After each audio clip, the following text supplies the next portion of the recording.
Hello, Reds from around the world. Welcome to Off United. I am your host, Joe O'Neill. I forgot my name. I genuinely forgot my name there. I genuinely was go, I am your host, Manchester United. This is how messed up I am. I have 2 days off of work and I've completely lost it, lad. This is what happens when I am left to my own devices. I am overjoyed, as usual, to be joined by, how many have we got? 6 of the most wonderful Reds you will find anyway this side of the world, I guess. So we're going to be covering the week that was, which will unfortunately include the loss of City, but it will include the 1-0 victory we have over Watford, and we'll be speaking to each one, and we'll be getting a bit of a raven going. So, guys, if you're watching, please come over to YouTube and watch, and make sure to like the video, comment on the video, get in the chat here. Jacob's already here and has been going wild for about half an hour. So that's great. Join Jacob, get your comments in, and just all those sort of things. And also, Jamie, who is directly below me, both in this video and in life, has a bet on the Brighton game. So if you guys want to keep him updated, because if he wins it, he wins money. So if you want to, at any point, I've got it dust, Joe. I've got it dust, mate.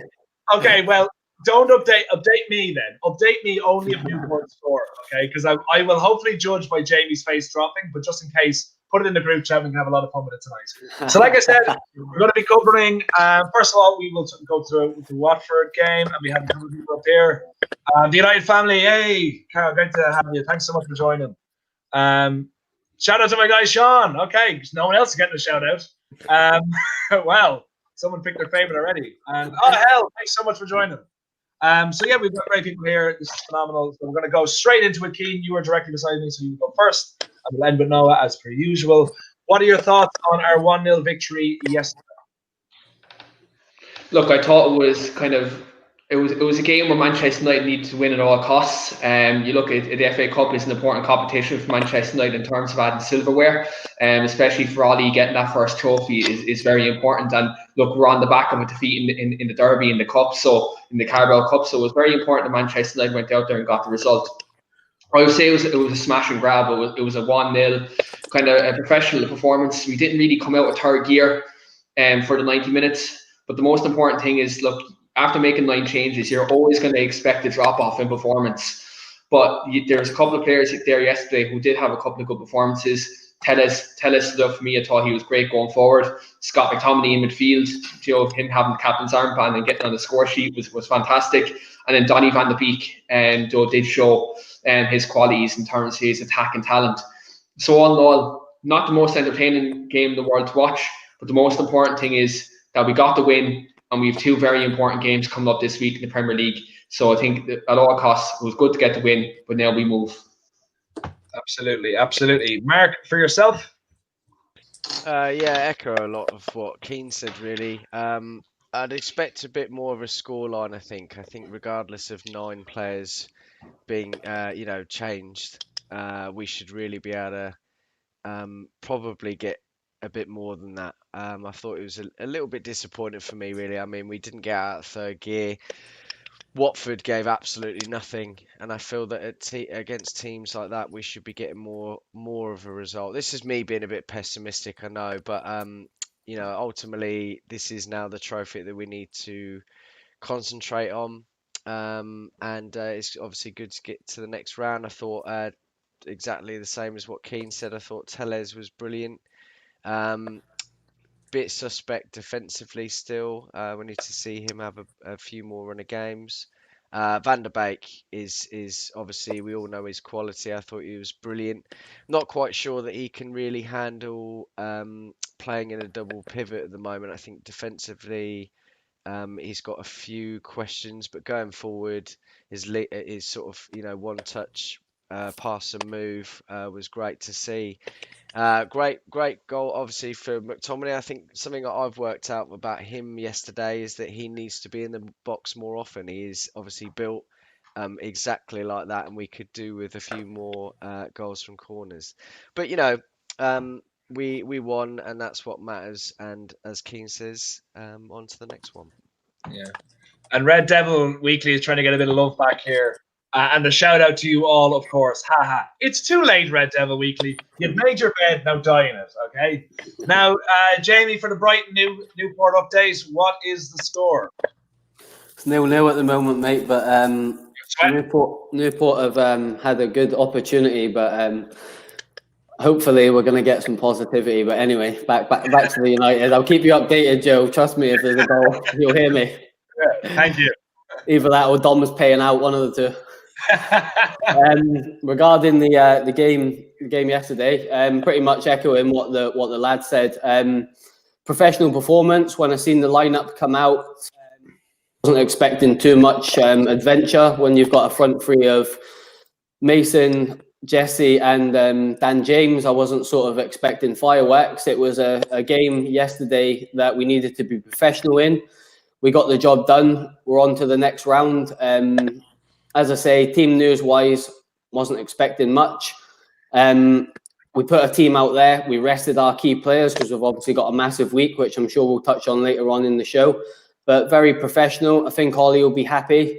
I think I see some sort of negative slurs about the performance. But if you're going to win the FA Cup, you're going to win games ugly, whether you like it or not. Man U need to get into a habit of winning games, and particularly with a massive week that we have. We've obviously got Burnley away at Turf Moor, which is going to be a tough one. And then we've got the big one on Sunday. Can potentially go top of the league. We need that winning feeling. And we got that yesterday. It wasn't the prettiest of performances, but you know what? Sometimes football isn't pretty. And it's about winning. And we go in with a W next to our names for our last game. And we push on. And the most important thing is our players, big players like Fernandes, Rashford, to a certain extent, I know he did come on, they got a good rest. And the likes of Mata and Donny van de Beek didn't do anything wrong to justify why they should be playing in the Premier League a bit more as well. So all positives for me. You're always going to get a couple of negative sort of comments because everybody wants to see Man United scoring 3 or 4 past teams like that. But it was a journeyman-like professional performance yesterday, and we got the job done and we move on. Yeah, that's true. That's true. And as like what people seem to forget as well, when we won the FA Cup last time, it began with a 1-0 horrendous home victory against Sheffield United, who I think were in the league. Well, I think they were worse. They were at best they were in the Championship at that time. So it doesn't always start brilliantly. Dom, for yourself, what are your thoughts? Guys, I'm good with what happened yesterday. I spoke about yesterday, and I was like, initially, you're like, oh gosh, we could have played better and so forth, but let's just be real about this. Our A team sometimes struggles. We're not smashing teams 6-7-0, right?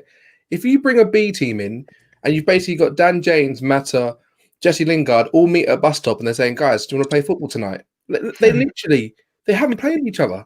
So we can't expect them to do these 1-2s, to be amazing, to score worldies. Mark, I get you, man. It's sad that we haven't got a B team that can smash teams yet. Watford, come on, they had so many new starters. But this B team should be more than capable than beating a Championship club by more goals. It was just a little bit off the pedal for me, and I wanted to see a little bit more. This was their opportunity to take advantage of the opportunities they were being given. Listen, I'm happy that we won. I just feel with the players that we have, we keep talking about the depth to our squad. They should be doing better than that. They should be getting out of third gear. I agree. Doing better than but that. Also, our A team should be doing a lot better than they're doing. Absolutely. So if we look at it that way, our A team should be smashing teams better than not having to get like a last-minute penalty against Wolves and stuff like that. But at the moment, what we need to do is just get the wins, get the points, progress. We're out of the Carabao pointing Disneyland Cup. We're out of that. We were in the Europa League playing a really good team. We're through to the FA Cup with a B team who have never replayed together. Jesse Lingard, I love the guy. He's done so much in history in the FA Cup, and he's always had a good attitude. But we know that his time's up in terms of what he can do. He's lost that sort of fire for Man United, but he can do it elsewhere. We've got a lot of players, and we're going through a massive transition period. I know we keep saying it, but we are. We're getting rid of lots of people. Rojo's going, Romero's going.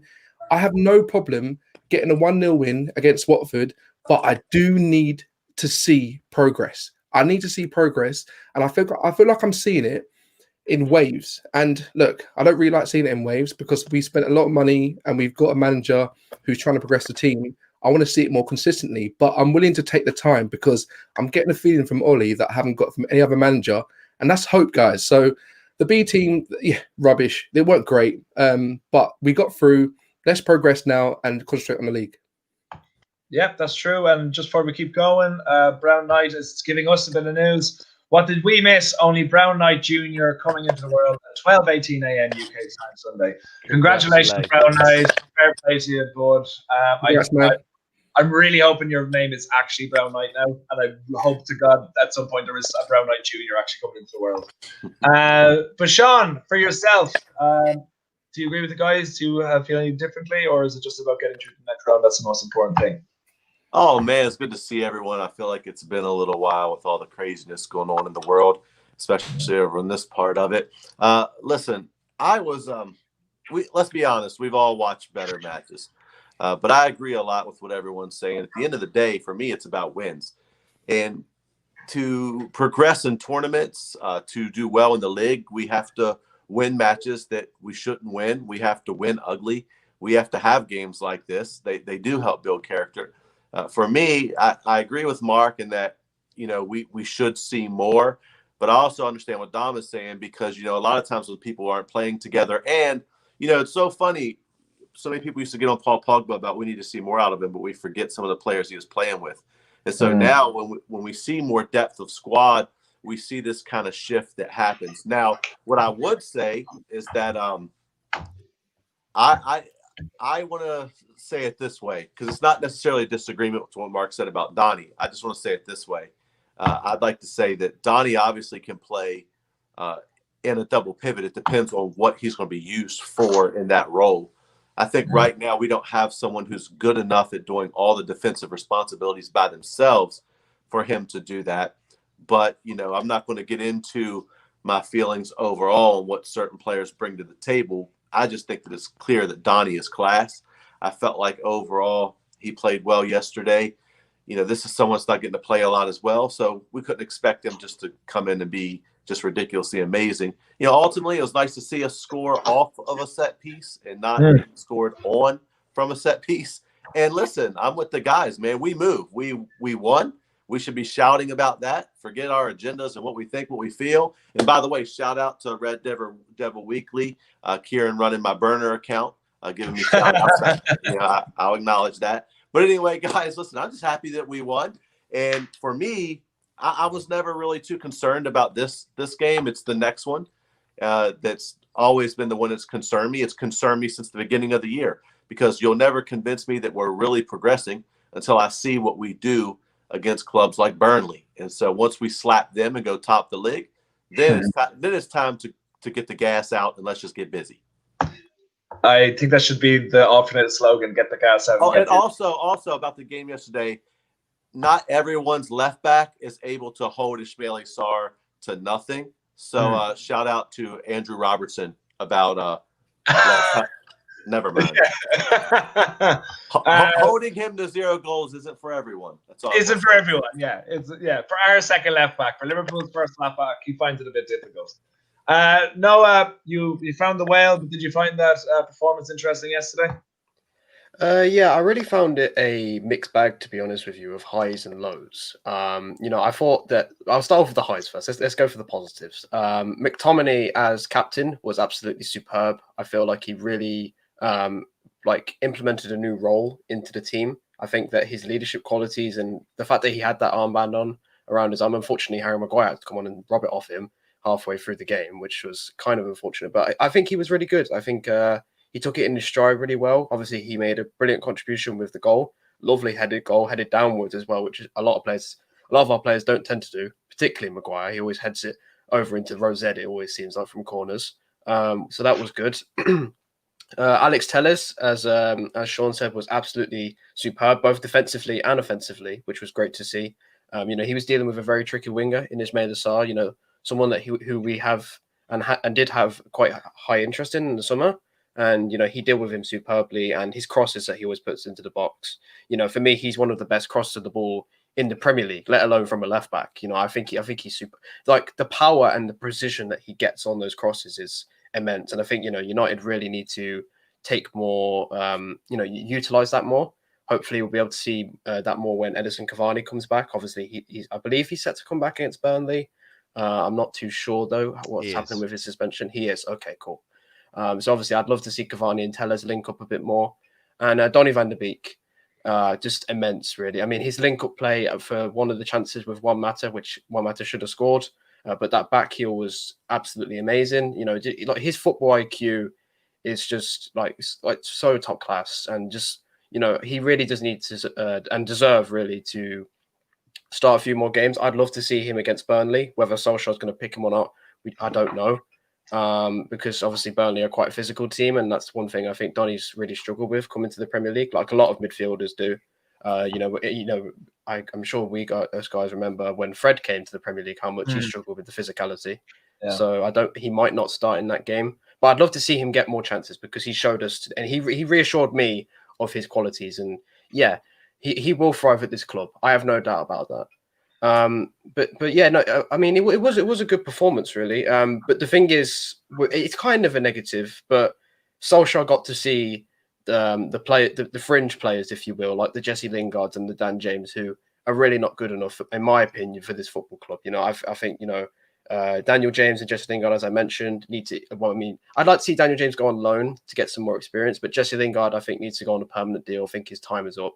You know, he's not a youngster, as some people like to claim he is. I mean, shout out to Paul Merson on that one for calling him a youngster when he was like 28. You know, Brandon Williams as well, I think, needs to go on loan. I mean, I'd love him to go to Bayer Leverkusen if that's still an option, but Southampton or Newcastle would also be good.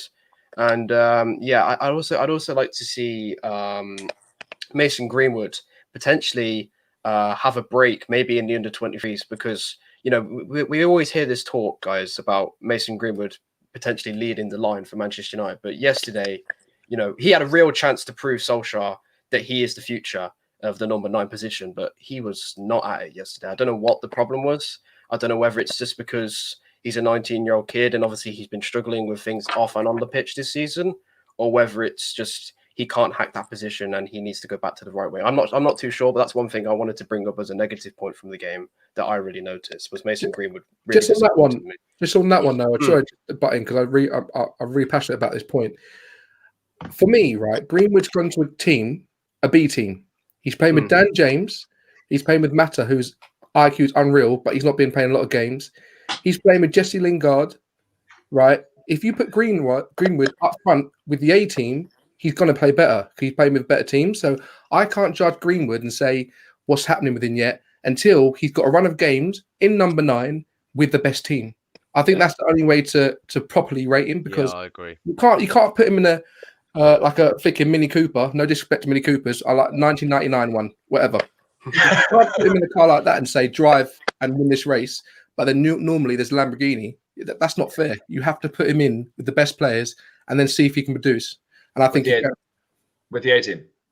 Yes. So with the A team, that's B.A. Baracus, Hannibal, Face. Who else? Guys, come on. Is anyone else old enough to remember the A team, or is this gone completely flat? I pity a fool. Yeah. Thanks, Tom. Thanks. And everyone else, go fuck yourself, all right? That was quality material I was sending out there, and I got 0 responses. Remember, I can mute you anytime I want. I'll put in a laugh track in the edit.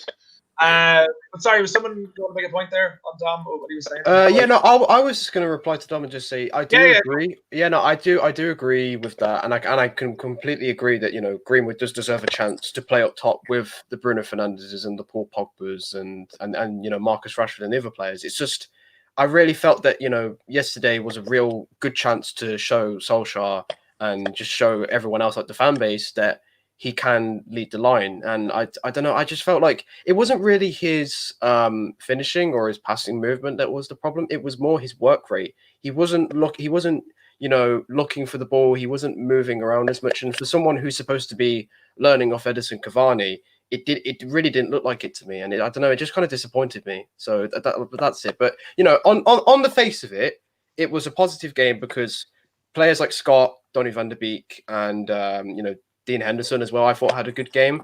And then obviously Solskjaer got to learn about the other players that he should be either sending out on loan or getting rid of, like the Jesse Lingards and Dan James. So overall, a good performance, I'd say. Yeah, like for me, to be honest, when you see that lineup, you're looking at Lingard, who, look, let's be honest, isn't getting back into this team no matter what he does, which I'm fine with. I think he has been a great servant. He obviously had his personal problems, which he would deal with as well. But it's just his talent that he has as a youngster didn't live up to the fact when he became a youngster again, apparently, in commerce. But I think he was just playing to show that he has legs, he can move around for 90 minutes, and so other clubs can be like, well, take a punt on him. The same with most. And if you actually look at the lineup as well, from this lineup that played last night, bar maybe one or two players, was basically the same lineup that played against City as part of our best 11. So the progression we're making is obvious. So our B team now isn't that far off being our A team from last year. So there's definitely progression happening, and I agree with all the points that are being made. Is that like we should it's hard to put goals against these teams when they're playing their basically their best 11, and we're playing a makeshift team. So it's hard for us to really see what was going on. But in the same way, I think a better performance was needed. I hate when we get into these moods where we're not playing well but still winning, which is good though. Which is good. But a lot of people are talking about. Oh, sorry, Mark. Go ahead. So I just want to say one more thing about Mason. He's still only young, and this is going to be exactly the same for Amad Diallo that's just come in. He might hit the ground running, but with youngsters, there's going to be a point where they're going to drop off, and then they're going to have a dip in form for a few months. That happens every time, and I think Mason's going through that. You know, last season he was very, very good. Nobody expected that. I don't think he probably expected that.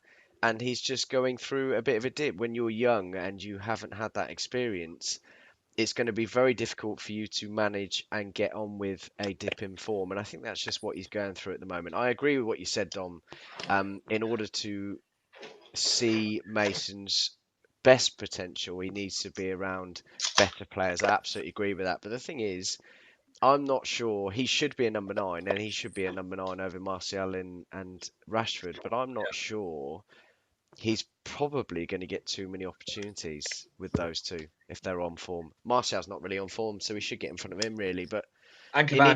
needs Cavani's back. It's going to be very difficult, isn't it? He needs a run of games. He needs a good run of games. I think he's a bit of a confidence player as well. Yeah, but like you said, Mark, 19, 20 years old this is when he should be knocking at the door. We shouldn't be relying on someone that age. So like it's good that we've a quality striker coming through, like the future number 9. We all know it's going to happen. But it's good that he's not getting the game time in a way to humble himself, because if he knows it, then it'll stop him from progressing. So as long as he's working every day in that training ground to make himself better, that's the best thing for us. And speaking of someone who's been working every day to make himself better, and he's got a lot of mention here, our captain, fantastic from yesterday. He got the only goal.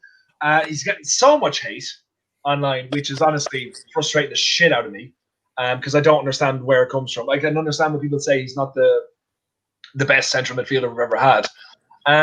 But I will be honest, I was kind of shocked that he was given the armband. But how did we think he got on? Keane, I'll come to you first. First of all, were you shocked when he got the armband, and how do you think of his all-round play?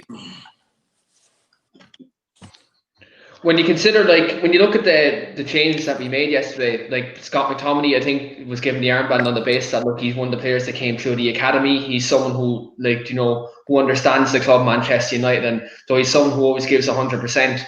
I was kind of shocked Juan Mata probably wasn't given the armband, because he has been given it on previous occasions. But I think Scott McTominay yesterday, he had a fantastic performance. I think some of the hate he got online is very unjustified. And when you consider, we've had players down the years, post of Alex Ferguson, who have down tools, players down the years who have looked for a lot of money when they haven't justified it.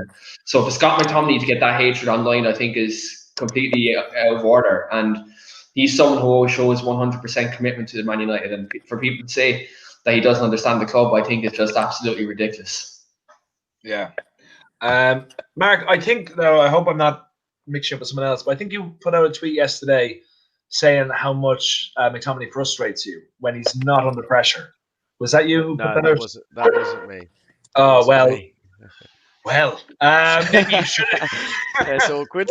Yeah, let's just talk about something else. Has anyone heard the podcast this week? To be honest, I'll go on the back of that, because I think I didn't tweet that, but he does frustrate me sometimes.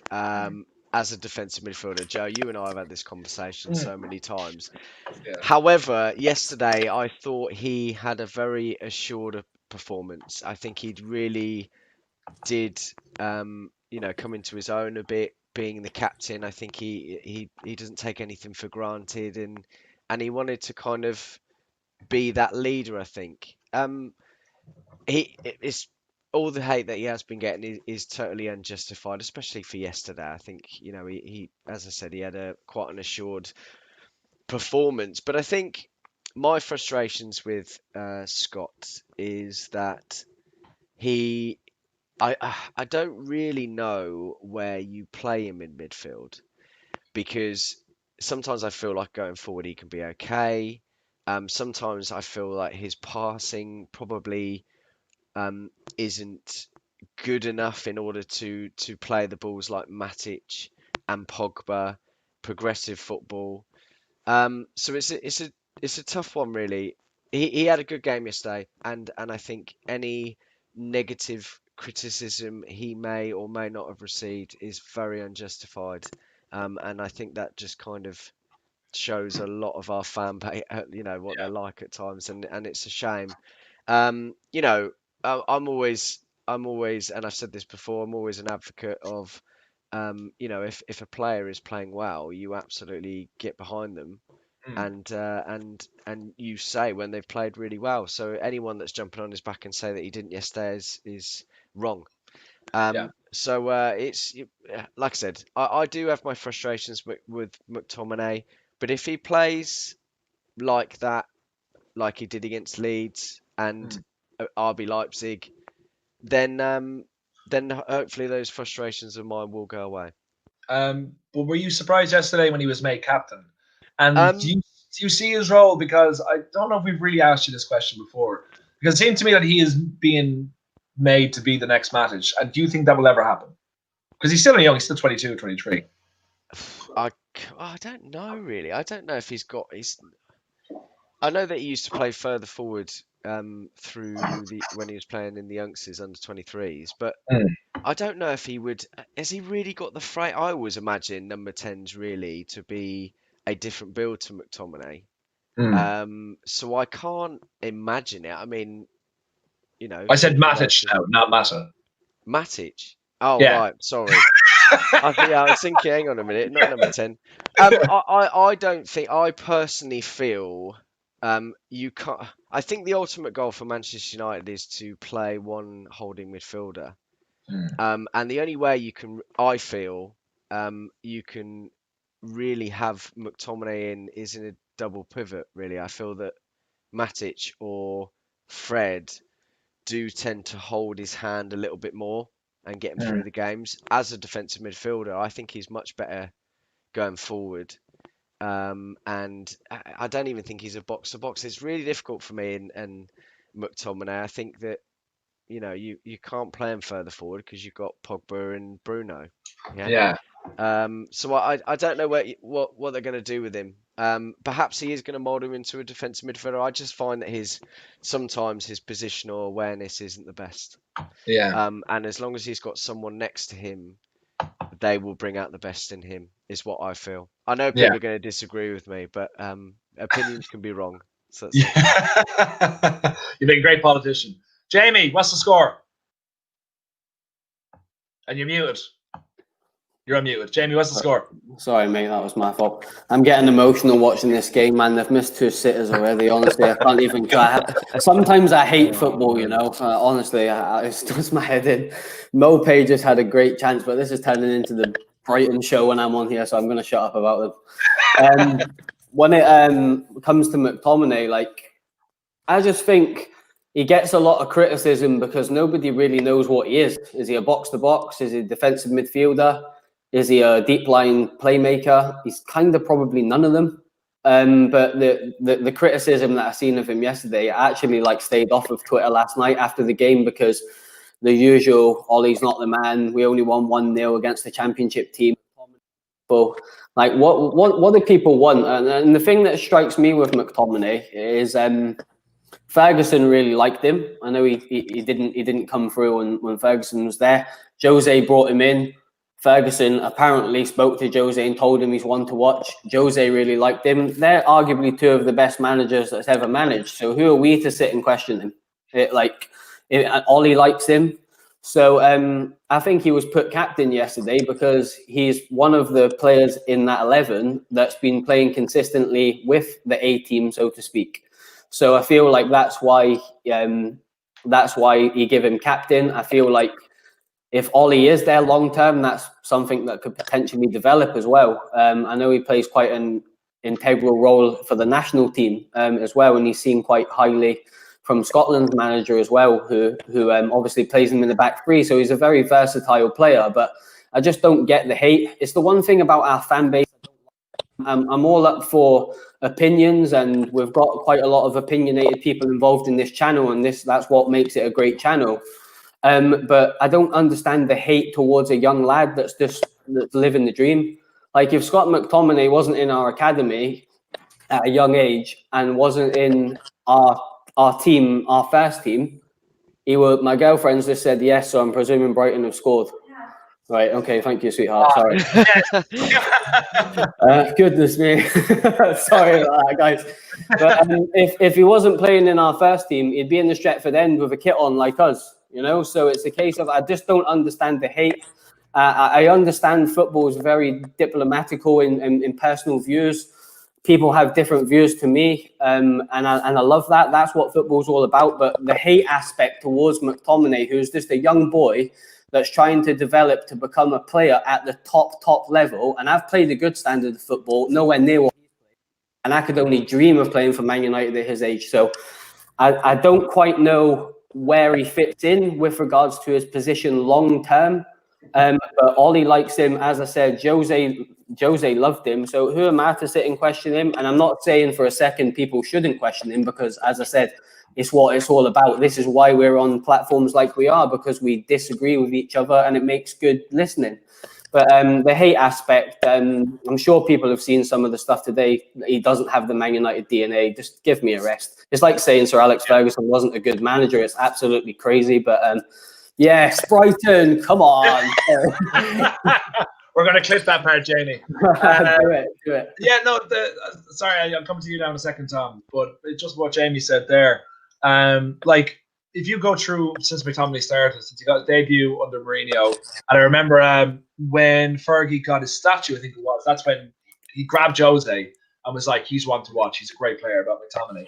Jose always played him, and now Solskjaer has made him captain for it. It might be an FA Cup game against a championship team, but it's showing that there's a huge amount of faith and a huge amount of respect for this guy at our club.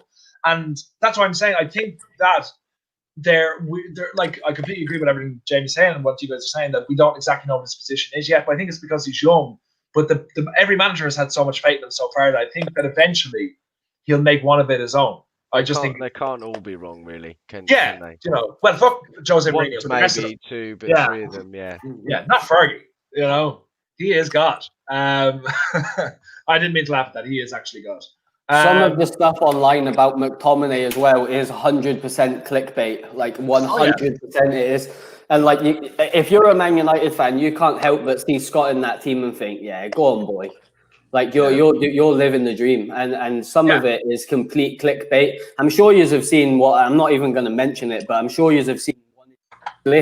I know I've seen it, and I was disgusted by it, really. But it, like, how can you look at that boy and think, nah, you're not for me? I'm sorry, but I absolutely love him. I hope he does go on to be captain, because, as I said earlier, he's living the absolute dream, and he's actually pretty good at football as well. Which is good. That's what we need. Dom, for you, do you share in the love fest, or do you join in the hate fest? I don't know. I try to make something work there. I don't really want to join a love fest with you boys. No disrespect. I've got a beautiful wife. Yeah, for me, is she sitting beside you as well? No. She's for me, guys. Right. First of all, let's just take a moment to put respect on Scott McTominay's name. All right. He's 24 years old. He's captain of Manchester United. Could you imagine getting WhatsApp groups with your family saying, son, well done. You've worked so hard. This is a massive, massive honor that he will never forget, right? I did a show previously, right, about Twitter hate. This is Twitter hate, and it's awful. And the worst thing, it's rife so much in the Twitter fan base.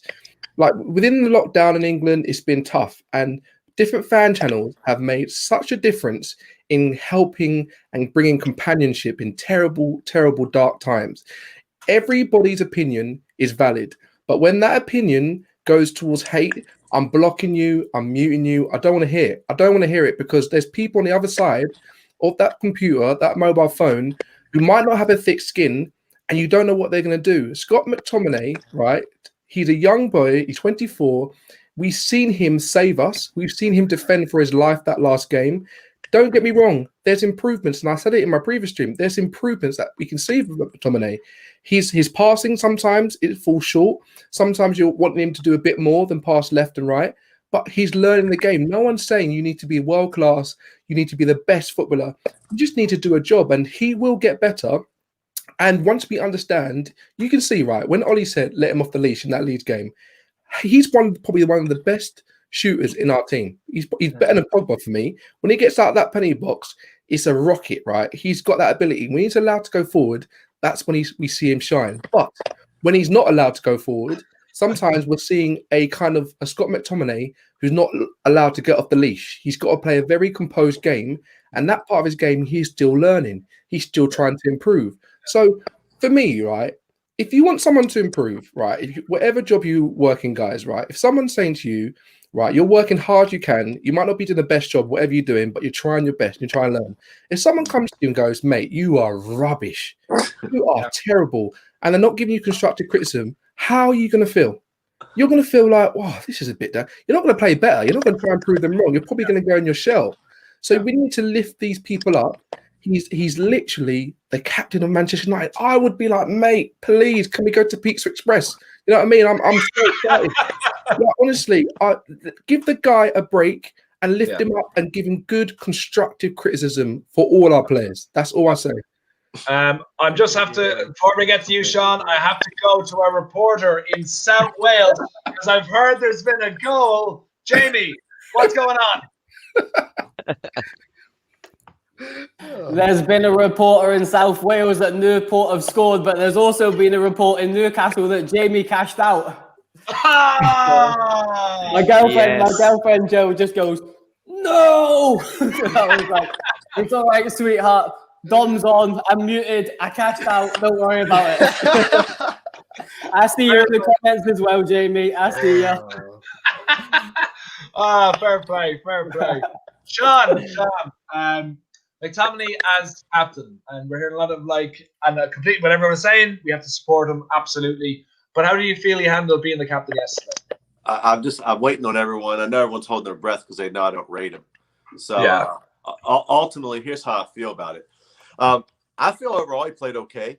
For me, I agree with Dom in the sense that, and Jamie was saying it too. You know, people get in all this hate and taking it personal. First off, I had someone say something to me one time about a tweet or something I put out, and I was like, listen, a lot of these guys, the amount of money and stuff they're on, I can promise you they're not sitting around watching Worldwide Red Show. And even if they were, they don't give a flying flip about what some crazy yank has to say about them, ultimately. They just say, hey, get in the bin, because that's one of my new favorite European sayings I've been using a lot lately, trying to get it right. But I just want to say this. Ultimately, I feel like I don't know why people are surprised, because one of his best attributes is my name for said player, which I don't like to say the names too much because probably people in the comments that are watching this show, they keeping a running tab saying I owe money to charity every time I mention his name. I call him McPassion. And I think that the problem with Scott is that we see him played ahead of so many players that he's not on their level at all, and it brings frustration. The fact that my guy Dom beside me, I think this way, had the audacity to even mention him in the breath as PP starts to bug me a little bit. But I'll say this, Scott, back to what Mark was saying, I believe, for me, he is more of a attacking midfielder. And I think the frustration is that I also feel like with Scott, he's a tool. I tell people this all the time. He's a tool to be used in specific situations, and a tool that, quite frankly, can do a job for you and do it well. There are things that Scott brings to the table that I do like. I know people think, oh, you just don't rate him, you don't like him. It's not that at all. It's nothing personal. I hope he morphs in the next Raquelme. I'll buy a shirt. I don't care. For me, I don't like him in a defensive role. I don't think he plays well defensively. But ultimately, I think, especially in rivalry games, I know he gets it. When people say he's not Manchester United DNA, now back to what Jamie said, I believe I didn't see the clip yet because I've been seeing stuff floating around, but I'll just watch the whole video because you could take any clip way out of context into what someone is saying. And molded to fit whatever. But I'll say this: when they say that they don't think he has the United DNA, they can't possibly be meaning leadership and passion, because he has those in spades and he loves the club. There's no questioning that at all. But you and I love the club. It doesn't mean that we should be doing certain things. I feel like with saying he doesn't have the DNA, I think that's probably a reference to older people like me that feel like we should have a certain caliber of midfielder in every position all the time because we're deluded. And so maybe just saying he's not DNA based upon what they perceive as talent. But to say that he wasn't good yesterday is just agenda. He was all right. I mean, he wasn't bad yesterday. He misplaced some passes. He didn't have his best game. But I feel like when you play him against teams like Leeds, where we can play him as even in a double pivot, but change the system to where he's more of an attacking threat. You know, in those games against Leeds, that game against Leeds, for example, he was ahead of Bruno scoring. So when you let him do that, he's dangerous. And there's no questioning how he loves the club. Like for me, I feel like I know people think I don't want him in the club. I don't think that at all. I think he's a perfect option. I think he's a great squad player, and I'd keep him around. People that rate him like he's like the next Gerrard or Lampard, that just kind of, and I don't like either of them just because they didn't play for us. But it's just, it's more of the extremes of the fan base and then the toxicity of it. So if you don't agree with me, we're in a fight. That's the craziness of it. And to be honest, Sean, I could not agree with you more. I don't know what McTominay's level, what his ceiling is. I think he's a very, very, very good player now. I don't think he's our best in that position at the moment. Hopefully he'll grow into it. But right now, I love him as an option. And when you asked Mark about him replacing Matic, I almost threw up because unless something so did dramatically. Sean, I threw up a little bit, not the kind that comes out. Sean, I had to he has really no keep business it being our together. solo CDM. Yeah. I'm sorry. Mark had to mishear me and pretend I said matter for it to make sense. Yeah, to him. well, that's what I had to do. I had to stop myself Sean, from throwing if up we, and change the subject. Guys, Sean, if we beat Burnley and we go top of the league and we're going to Anfield in the morning, my missus supports Liverpool, so I'm in the shower saying, "Oh, Scotty McPassion." Hey, I'm going to say your missus must be an amazing Scotty woman. McPassion's getting sung at Old Trafford now. All I'm saying is that missus has to be a beyond a 10, because for me, Scouse is literally a deal breaker. Do you know what? He's not wrong. Yeah, he's not wrong. Guys, we're on 16 likes at the moment. Please help us reach 20 by the end of the video, and then Ben will let us all know. He's got it. Yeah. Look at that. Yes, that is quality. This guy. Did anyone see Brown Knight's comment? 8-ounce baby Jesus. Not even the big Jesus, the little Jesus. Will someone tell Sean that the word tool means something different in the UK? No. Okay, guys. Yeah, let's just keep going. You have to educate me on that later, I guess. Also, on the girlfriend supporting Liverpool, my ex, emphasis on the word ex here for anyone who's watching. I'm on Tinder. If we beat them on Sunday, my bags are in a black bag, mate. Yeah, but it was so weird. But she didn't support Liverpool. But every time we went, I made her go out and watch a match. She would always support the opposition team, just out of just annoyance to me for making her watch football. She would always want to support the opposition. So that's why she is a no longer present. Noah McTominay, in or out? Right, yeah, good segue. Yeah, right. So, thing is for me with McTominay is I don't understand the hate at all. Simply based on the fact that I don't think that anyone is saying that he is the next Matic or that he is world class. You know, Scott McTominay is not any of those players. You know, Manchester United before Scott McTominay and before Matic and Pogba and all these kind of players had very similar midfielders that both Man United fans and non-Man United fans completely, at times, not all the time, but at times, were very torn apart. And those two midfielders are Michael Carrick and Darren Fletcher, because they didn't know what they actually brought to the team. You know, most of all, Michael Carrick. You know, was he a deep line playmaker? Was he an engine like Steven Gerrard? Was he a goal scoring threat like Lampard? No one really knew, but one thing that he was always good at is being a reliable squad player that would always give you 110%, and would always like whatever you asked of him in a certain position or role, he would try his best to accomplish it. And I feel that's what Scott McTominay does. I'm going to be honest. I'm not sure you can compare McTominay and Carrick. Carrick was phenomenal. No, Phenomenal. I'm not comparing him to Carrick per se and saying he has the same qualities. I'm saying the way that the way that people view him and say, I don't know what he is. That's what I mean with McTominay. You know, Michael Carrick was one of the best central I know. defensive midfielders in the world. That's what he was. There wasn't really. I get what you're saying, but there's not any questions for me around what Carrick was. I think that there are a few more questions about McTominay. But to be fair, Mark, there was a lot of hate for Michael Carrick, and I think that's the point that Noah's making. Yes, it's not comparing the players. No, there was a huge amount for whatever that position as well, and it was with Darren Fletcher, it was with Carrick, and now it's with McTominay. And there's just this huge base of the fan base that are just against them for whatever reason. I guess the reason is that they're not keen and they're not Scholes, and that's just all people seem to be able to understand. Yeah, no, that is yeah. Look, I am not saying that McTominay is Carrick. Well, I mean, I said it. He's not. I don't want people to think that he is supposed to be Matic or Paul Pogba level. He's not. But people need to understand that he's not Manchester United DNA. He has fantastic leadership, as we saw in the Watford game. I thought he was excellent, demanding more of other players around him, which is what someone like Bruno and I think Maguire sometimes does and doesn't get credited for enough. I think that his defensive awareness was superb. I think his killer instinct to get in attacking positions is sometimes phenomenal. We saw it against Leeds and we saw it against Watford, but for the corner particularly, because he made a great run and smashed a brilliant header home.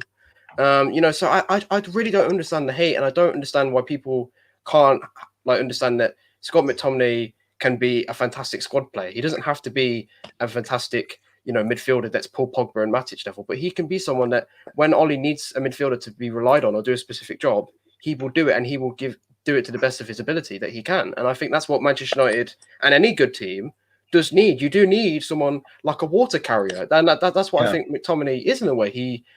He'll do any job that the manager asks of him, and he'll do it to 100%, 110%. I think back to when he was playing under Mourinho, he was asked to play in a back three against West Ham, and it was a horrible game that we lost. But one of the praises I had for players wise that I had during that game was Scott McTominay, because he was out of position, but he was trying his hardest to organise the players around him and play as a centre back. And I think that's one thing that just please stop with the hate, and please stop criticising any other player. Manchester United, if they're not good enough, okay, fine, but you don't have to slaughter them and say they're not good enough, this, that, and the other. Because as Dom said, it was a very good point.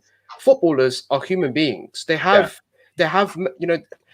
mental health in football is something that is not talked about enough. And whilst I think constructive criticism is a good thing and does need to be told to them, and I'm sure it will be told to players like Scott with his passing and other areas in particular by Solskjaer. Please stop hurling abuse on your own players. Surely you want to support a club because you love the club and you love the players that play for it, not to just, I've got an opinion and I'm going to make sure that I run with that opinion and I'm going to make sure that I abuse this player every single time he plays, no matter what. I don't get it. Look, I don't particularly think Daniel James is a Manchester United player, but if he has a blinder, I'm going to credit it for him. I'm going to credit him for it rather.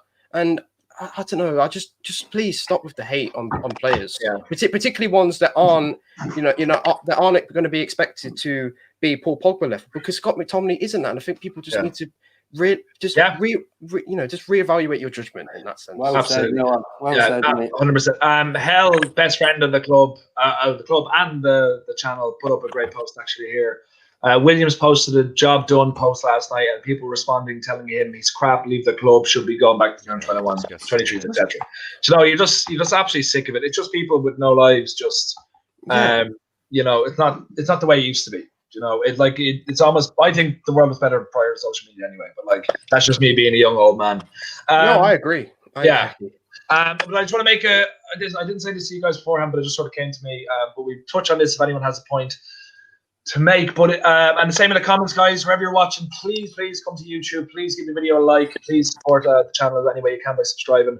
But I want to touch on Eric Bailly. I think all of our hearts went into our mouths when he went down yesterday. Now, luckily, the injury is fine. He went off. It was more of a precaution than anything else. But is anyone kind of looking at this going that it is a ticking time bomb until he gets an injury again? Because this is the first time he's played 4 games in a row, whatever. It's been 4 games out of 5. Should we be looking at him for the future? I know we discussed this kind of last week, but this injury concern that we're going to have from it is just never going to go away. Should we look at someone else? If anyone has a point, just to make for a couple of minutes on that, or we can just keep going if everyone. I can talk to this because King Bai is King Bai of Wakanda. King Bai. Yes. Look. First of all, easy. We need to buy another centre back. 100% need to buy another centre back just in case of Bai. There's no way you can use the information we've seen and not react and buy a centre back just in case. No way. No way. We're losing Rojo, didn't play anyway. We've got Axel, his potential is unbelievable. We've got Lindelof, Maguire. We need another centre back. But at the same time, Bailly is I think he's our best centre back right now. Okay, and it's debatable between Maguire and Bailly and Lindelof. It's not a great pick, but he's our best centre back. When he plays, he makes Maguire better. I always say it's like Men in Black. You know, when Will Smith, Jay comes and helps Kay, like he makes Kay better. Do you know what I mean? He's just so cool. It's one of those situations where Bailly is very, very strong. We need to just. I know people, and I did it myself. I was like, oh no, save Bailly for this game, and then let me look at my diary, look at my calendar. If we play him this game, give him a rest this game, and actually on this game we'll play him then. And then wait a minute, can we just go back? We need to stop that. We need to play him like a normal player and just hope he stays fit, but also buy a centre back. We can't keep treating him like and saying let's save him for this game, do this game. He is our centre back, and we have to play him like hopefully he'll be fit. Because I'll be honest with you, even though he's injury prone. Anyone can get an injury. Anyone can. So we need to play him like he's fit, like he's available, but also do the right thing and get a centre back. I love King Bailly. I will never forget that last minute tackle we did, and everybody hugged him. That shows togetherness. That shows progression, and that shows a team mentality that the team is going in the right direction and is positive. So thank you, King Bailly. They still haven't wrapped him up in bubble wrap yet, have they? No, and that's what we need more than anything else. No, the bubble wrap would actually hurt him. It would hurt him. Can't put him there. It injured him. Run very well, would he? Yeah. Okay, guys. For our final point, we actually didn't cover the City game at all, but let's not back in. We're going to touch on the fact that we finally have Cavani back going towards the Burnley game, and how much we missed him for the Villa game, for the City game, and for the Watford game yesterday. How much of a concern is it? How do you feel we played differently without him, and how much are we looking forward to having him back? Mick Sauce, we'll go to you first. Yeah, look, I suppose the first thing I want to do is shout out Scott McTominay, Scott McSauce. I got this before the Liverpool game last season, and it was a thing I done drunk, but you know what? I don't regret it at all because I love Scott McTominay. But look, I think with the return of Edison Cavani, I think this is massive because you look at the games. The game, especially against Manchester City, when that game was fine margins, like if you had someone in the box who could score to a half a chance, he's that man. And I think with these very two big games against Burnley and Liverpool, where these two have the very big implications, you need someone in that box who can take that half a chance. And Edison Cavani is that man. Also, like you look at the vulnerabilities of Liverpool's back four at the moment, when you consider Joe Gomez and Van Dijk are both out and they're playing like Reece Williams and Nat Phillips and Fabinho centre half, that they're not top class centre halves, and then when they don't have confidence playing there at the moment. You see Liverpool's back four at the moment; they're shaky.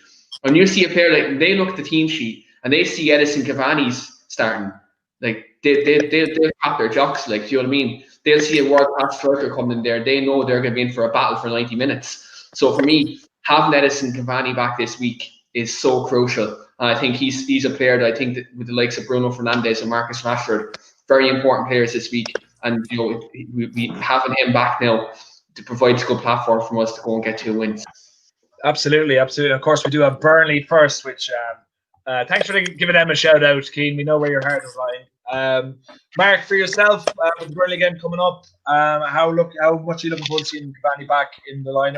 Back for an option. Do you think he'll start, and how much have we missed in the last couple of games? I think he's almost going to be a certainty to start against Liverpool. I really feel that. It's funny, isn't it? Because 12 weeks ago, when he came in, and everyone was, jumping on it saying panic buy. I think it really showed in the last couple of weeks just how much we missed him. I think we do really lack a number 9. Obviously, what he is now, he's only a temporary fix. He's 33.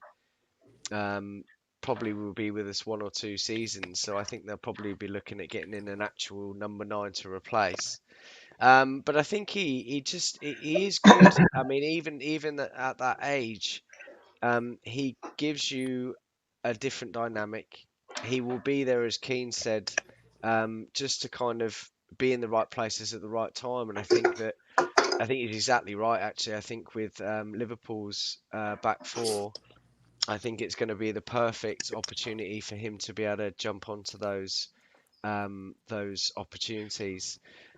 Just his positioning, bringing link-up play, bringing players out of position, creating chances, going for the things where you kind of expect a ball may go, and Martial and Rashford don't really offer that.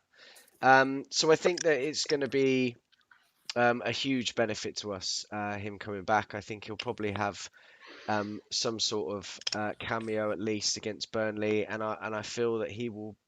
I really feel that he might start against Liverpool. I think it's probably going to be more unexpected, and I think that they're there for the taking. So I wouldn't be surprised to see him start at all. Yes, I'd be the exact same. I'm really looking forward to getting the game in. Jamie, have you been missing them? Well, we did get 2 wins out of the 3, so we didn't miss them too much. But I think our entire gameplay just sort of slowed down, and it was a lot less intense. But Jamie, how for you? Did we miss them much? Are you looking forward to seeing them back? Yeah, I've rated Cavani. I've followed his career since he was playing in Italy, and I've always really liked him. What he offers, his work ethic, his professionalism on and off the pitch. He looks after himself well. He's still in great condition for his age. He kind of reminds me of Ibrahimovic a little bit with his professionalism. I think obviously it's been a bit disappointing that he's not been available, but we've picked up wins in that run, so we haven't particularly missed him result-wise. So I feel like he's had a little bit of a rest, and I'm sure he would have been keeping himself ticking over, because Ollie, obviously being a striker himself, he'll know that how important he can be in these bigger games coming up. And I'm on the same wavelength as Mark. I feel like he probably won't start against Burnley.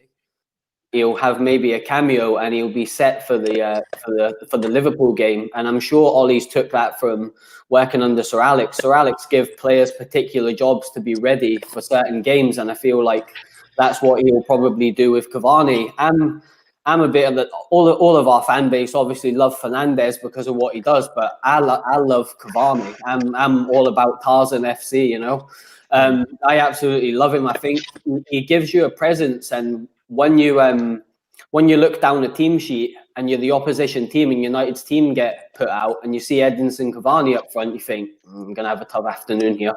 He won't give me a minute on the ball. He's great in the air. His first touch is fantastic. If he gets in our penalty area, he can finish. 1 chance, 1 goal. And I feel like that's what we really lack at the club, and it's something we're going to have to address. I think there was a comment in there from Haller. I hope I've pronounced your name correctly. If I haven't, I do apologise.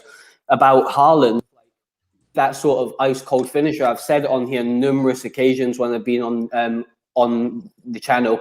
I feel like that's what we do lack. We don't have the consistent finisher with Martial or with Rashford. And like Noah was saying earlier, Mason's a little bit inconsistent at the moment, but I agree with the other lads. When he plays with the big boys, so to speak, the A-team, you will see the best of Mason Greenwood. I definitely don't think he needs to go to the under-23s, but it's a case of he sometimes he's not finishing these chances, and in big games when it really matters, and Burnley is a massive game in comparison to their league position, it isn't, but for what comes with it, with a win, it is a massive game, and we need our big players that can finish chances, because when we're going to Anfield, we might only get a couple of sniffs at goal, and we've got to have players in the right positions to finish them, and you definitely get that presence and that world-class element with Cavani. Yeah, absolutely. Dom, your love for Cavani is about to be shown to the world. Again, my links are shite today. I had something perfect in my head, but it just fell apart. It completely and utterly fell apart. Dom, do you like Cavani or not? Wow, you are good, man. On Jamie's point, right? Did someone actually say Greenwood go to under 23s? Are you actually being serious? Because honestly, he's completed that level. If this was like Sonic the Hedgehog, he's bossed it. He's killed the boss. He's done. Like this guy. Okay, Dom, hold on. Is that your only gaming reference? Is Sonic the Hedgehog? Mate, I was showing my son earlier. He loves it. Okay.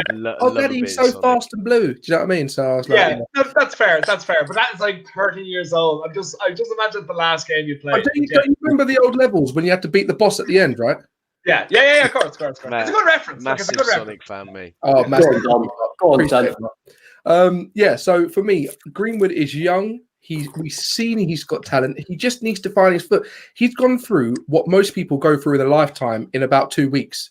He's literally been in the papers. He's had everybody looking at him. He's got with his girlfriend. He's got back with his girlfriend, broke up, then got back with her again. This guy's got so much more money than some people ever make in a lifetime twice. And he's got to learn to be a man so quickly. Let him just grow. Now, you know what I love and respect about Ollie is that he's took Greenwood out of the limelight so well. Ollie, deals with these really controversial situations that Doze would destroy so well. That whole Pogba fiasco, no one's talking about that anymore. Greenwood in the papers with that picture and with what's his name, Foden, no one's talking about that anymore.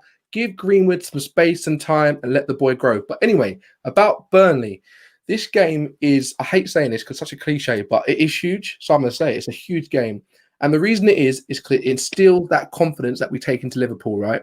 Again, I'm not going to say we need to go and smash them 3-4-0. No way. We need to win. I don't care if it's a ricochet off the knee, off the elbow, off the ear. Don't care. Because we can't say right now that we're playing amazing football.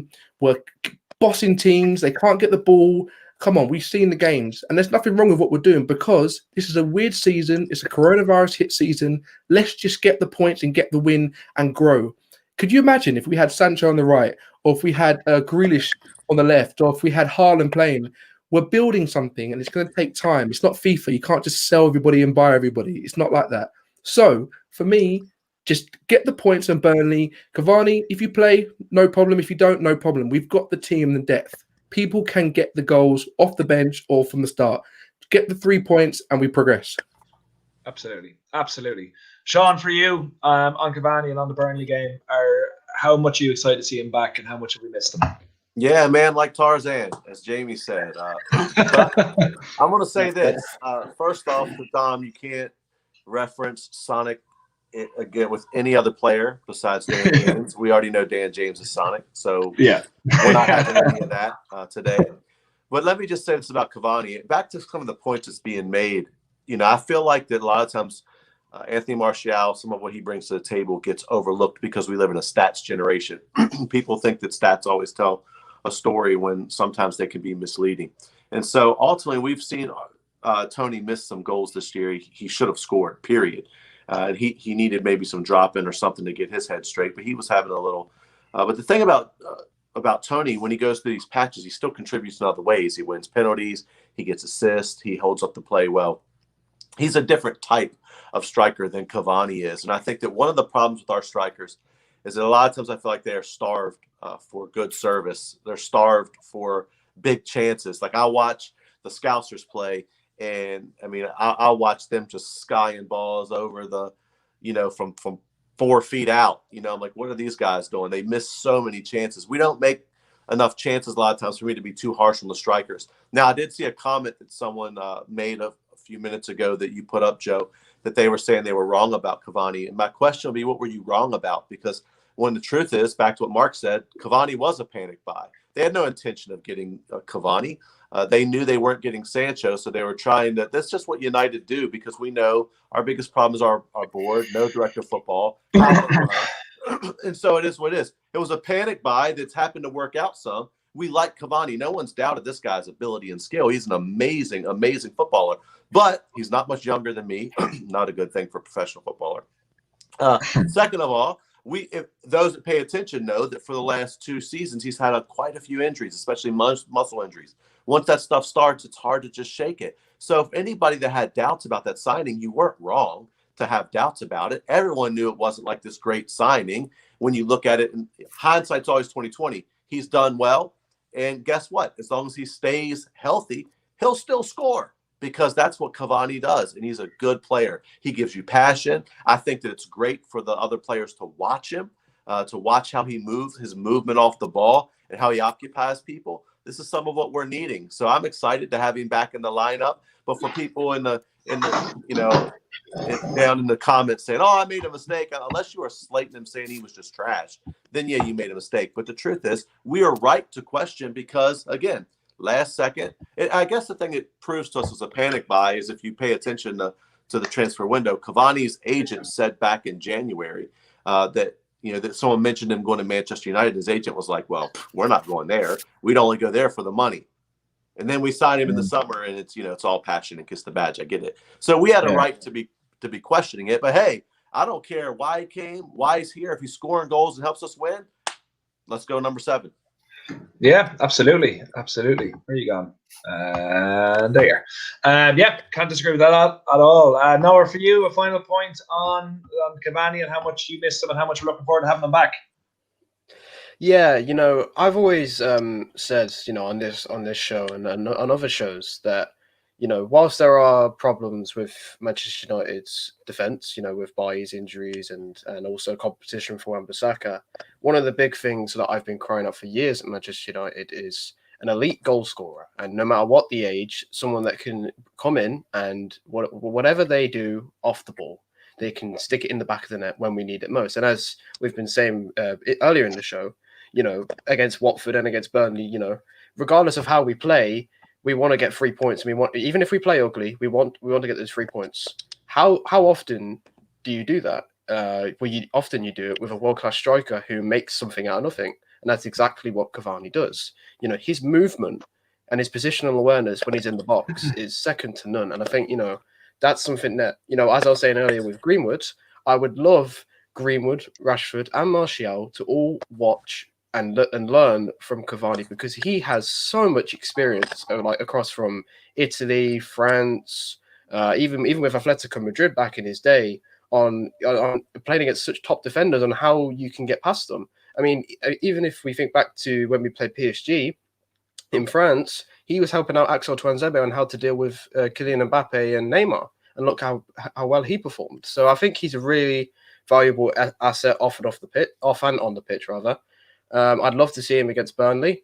But on Burnley, how am I feeling? Look, when we last played Burnley, which was January 2020, we lost 2-0 at Old Trafford. And at that time, I wasn't really big into match reporting or doing podcasts. So I would often watch the game by myself, and I would watch it with someone in the background that you guys probably know. His name's Mark Goldbridge from the United stand. Not as good as all for United. Thank you. No worries. But I'd watch him. He's a bloody prat. Give me that channel later, Noah. Yeah. But there's a very famous or infamous clip, if you want to say that, when Mark Goldbridge said during that game, I don't really rate Burnley, and I hope they get relegated. I apologise to any Burnley fans, even though there's not many. 2 seconds later, they scored, and we ended up, we're dominating the game, but we went on to lose 2-0. Yeah. And it's, as he always says, it's always bloody Burnley. And I don't know, I just have this feeling that even though we've got, compared to last time, we have got the Brunos and the Cavanis, which is important, and Tellers and all these kind of things. I just see. What was one of Solskjaer's biggest problems during his Manchester United career as a manager when we're so close to doing something well, getting qualified for the round of 16 of the Champions League in a difficult group, or going 3 points clear at the top of the table, or getting to Europa League semi-final, Carabao Cup final, or anything like that, we always just seem to make it more complicated than it actually is and mess up. So whilst I would like to go in and say, yeah, we're going to smash Burnley, we're going to get easy 3 points, 4-0, Cavani's going to destroy them, we're going to go into Liverpool confident, I don't know. I honestly really don't know, because Burnley is just such a difficult team to break down. And one thing that Solskjaer's United also do struggle with is breaking down teams. You know, we've seen it against Wolves, how long it took us to break down them. This season, Noah. Sorry. Well, this was something that I'll be honest. This was something we were worried about last season. But this time, the teams we're struggling to get points against are the bigger teams, and I actually feel we're much better against the lower block teams. Now, the way that I feel is, you know, Burnley aren't really particularly having a good time at the moment, and I'm always going to go in confident, but I genuinely think we will be absolutely fine this weekend. I agree with you. Back in June, May, March, any time from that point, absolutely. But I think that, you know, other than Palace, the points that we've gained against the lesser teams have been pretty good this season. It's the bigger teams we need to really start to... Yeah, no, I can understand that, but one game this season and not too long ago that I remember watching, and it wasn't against a great team, it's against Sheffield United at their ground, and you know, it was a very similar team. You know, they're not the greatest side. They play very defensive football. They play quite long balls, and they're not good at creating lots of chances. And they, you know, whilst we won, it was 3-2. And, you know, and for Manchester United to be only winning 3-2 at a team like that, it makes you think, oh, they actually struggled against that kind of team. You know, it wasn't really easy. And I just see, you know, just with like how Solskjaer in general struggles to like get to that next point or get to that next level of, you know, making a strategic advancement. You know, we've even seen it this season with the Champions League when we should have beaten Istanbul away from home and it didn't go to plan. You know, when we should have got to the final, and obviously this week we didn't do well against Manchester City. I don't know. Like I said, I do feel like, you know, compared to that last year, January, it is a very different team. You know, we do have Bruno, and like I said, I am really looking forward to seeing how Cavani plays against that Burnley defense, because it could be a very interesting, you know, dilemma or interaction to see how they, like, you know, go against each other. I'm just, I don't know. I don't want to get too optimistic, because United do struggle against these teams from time and time again. But I can understand your point, Mark, that Manchester United have evolved in some way from that kind of thing. And in a way, if you want to look positively, when we needed to get results against the Wolves and the Villas, we have done that. I don't know. I just don't want to get optimistic just because Burnley's we're so always been close. a team for us, really, hasn't it? So that as I can well. understand why you'd be a bit apprehensive, but I feel like we'll be all right. We will win. But look, guys, honestly, be confident. Say we're going to win 4-0. I want you to say that. I want to have that. Okay, I can't share your confidence. I can't share your confidence. I'm going to agree with Sean's facial expression on that, of being like, no, that's not going to fucking happen. Bro, I'm a deluded fan, and I'm not saying 4-0. Before we finish, Jamie, you have a point to make? Yeah, just a quick one. Noah, you speak really passionate about the teammate, so keep it up for such a young lad. I wouldn't be brave enough to come on somewhere like this at 19 years old. I was a lifeguard in Blackpool, so good on you, man. But one thing that you did point up earlier that I'm just going to pick on quickly, not to necessarily pick on it being a negative thing. He says you weren't sure what McTominay was. He's McPassion. That's what he is. Sean told you. But no, just keep it up, buddy, for such a young guy. But it was just to jump in really and say, Dom, you know, when you said earlier about the mental health aspect with regards to fan channels, I thought that was absolutely spot on, mate. And obviously we've got a great community here, and if anybody ever does need to reach out and have a chat, my DMs are always open to anybody that does struggle with that. I thought that was absolutely top class, mate. But I just wanted to say, Joe, the main reason I asked to jump in is obviously we've been talking about the Brighton fixture, and my phone has been lighting up like New Year's night with the fireworks. So to anybody that's watching this, and loads of people have tagged me on Twitter having a bit of banter because they've obviously seen the goal. So get in there, Newport. Magic in the FA Cup. And on that note, I'll leave it at that. Brilliant. Guys, thanks so much. It's been a wonderful episode as per usual. Please, I'm going to make sure I tag all these guys on the Off United page and make sure to go follow them, find them, love them. Love United. 3 points are coming. Thanks for joining us this evening. We will be back same time on the same channel this time next week. Also, please subscribe to the channel, like the video, and just have a wonderful week. And make sure to stay up to date. We'll have I'll be on for the preview tomorrow. I think one of the guys here will be joining me. I'll ask them after this. And then the preview for the match on Tuesday and everything. We're going to be full up every day, every week. If you're anywhere to go for the Man United stuff, come to here. And and happy birthday to everyone. Thank you, Mark. Thank you, you chuckling bastard in the top right-hand corner. So follow everyone except Mark. Thanks so much, guys. 3 points are coming. See you later.